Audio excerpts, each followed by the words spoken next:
अस्सलाम वालेकुम students.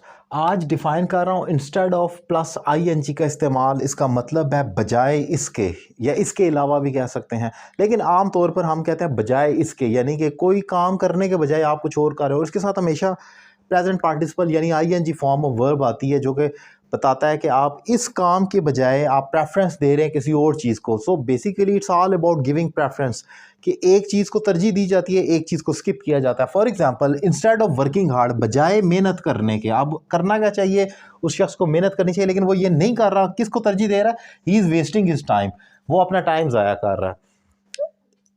Life जो होती है ना, याद रखें हमारी ज़िंदगी ये तरजीहात का। मैं कोटेशंस लिखा करता था बहुत पहले। मैंने कोटेशन लिखी थी, ये मेरी अपनी फेवरेट कोटेशन है जो मैंने खुद से लिखी, कि हमारी ज़िंदगी जो है ये सारी प्रायोरिटीज़ का नाम है, तरजीहात का नाम है। आपके लिए जो इम्पोर्टेंट और लेस इम्पोर्टेंट है उसके दरमियान ठीक फ़ैसले का नाम है ज़िंदगी। अगर आपका फ़ैसला ठीक होगा तो आपको अहम भी मिलेगा और अहम तरीन भी, और अगर आपका फ़ैसला गलत होता है तो ना आपको अहम मिलता है ना अहम तरीन। सो ये एक कोटेशन थी, इसको डिफाइन करूंगा, खैर बात की ओर निकल जाएगी। Instead of working hard he is wasting his time, बजाय मेहनत करने के वो अपना टाइम ज़ाया कर रहा है, यानी मेहनत नहीं कर रहा, अपना टाइम ज़ाया कर रहा है। फिर instead of waiting for me, बजाय मेरा वेट करने के, ही वेंट अवे, वो चला गया। अब आप देखें कि बजाय मेरा वेट करने के उसको चाहिए तो ये तो था कि उसको मेरा वेट करना चाहिए था, लेकिन वो चला गया, उसने प्रेफरेंस इस सेक्शन को दी है, इसको स्किप किया है। फिर इंस्टेड ऑफ रेस्टिंग, रेस्ट करने के, बाय द वे रेस्ट जो है ये वर्ब भी है, टेकिंग रेस्ट भी कह सकते हैं और रेस्ट भी कह सकते हैं। वो टेकिंग रेस्ट कहेंगे तो वो नाउन बन जाएगा, और रेस्टिंग कहेंगे तो एज अ वर्ब होगा। खैर, instead of resting he is working, वो तो काम कर रहा है बजाय रेस्ट करने के। तो आपने देखा कि इंस्टेड ऑफ हमने आईएनजी लगा दिया। ये एक और इम्पॉर्टेंट स्ट्रक्चर है। होता क्या है, ये स्ट्रक्चर्स क्या होते हैं, मैं ज़रा इनको छोटा सा करके डिफाइन करूं, जिस तरह मैं एक लॉजिक देता होता हूं। देखें, आपको जो इंग्लिश बोलनी और लिखनी होती है ना, उसके लिए थोड़ी सी चीज़ें चाहिए, एक्टिव पैसिव टेंसेस और चंद मॉडल वर्ब्स।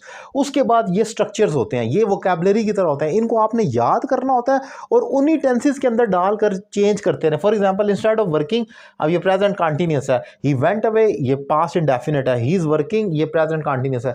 सो फिक्रे चेंज होते रहते हैं, आपका जो स्ट्रक्चर होता है वो एक रहता है, आगे फिक्रे उसमें डालते हैं।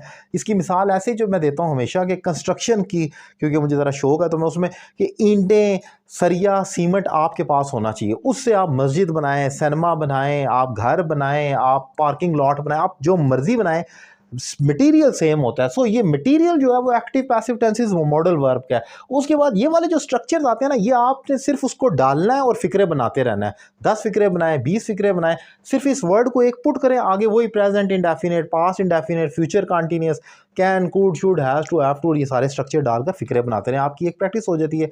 तो देखा जाए तो इंग्लिश मुश्किल हरगिज़ नहीं है। आपने तो सिर्फ एक्टिव पैसिव टेंसेस और चंद modal verb, can, could, should, has to, have to, will have to, use to वगैरह सीखने हैं। उसके बाद ये जो स्ट्रक्चर है, इंस्टेड ऑफ, अपार्ट फ्रॉम और बिसाइड्स, ये इस किस्म के जो स्ट्रक्चर है, ये बीइंग का इस्तेमाल, ये आप फिक्रों के अंदर डालते जाते हैं और वो फिक्रे बनते जाते हैं। जैसे कि मैंने यहाँ पर लिखा है, इंस्टेड ऑफ के साथ आगे प्रेजेंट, पास्ट, फ्यूचर, जो मर्जी लगाएं। सो एक इंपॉर्टेंट चीज़ है, और मैंने तरीका भी डिफाइन किया, इसको सीखना क्यों इंपॉर्टेंट है और कैसे सीखा जा सकता है। अब भी अगर आप ना सीखें तो ये बड़ी वीकनेस होगी आपकी। उम्मीद करता हूँ लेक्चर आपको पसंद आया होगा। Thank you very much.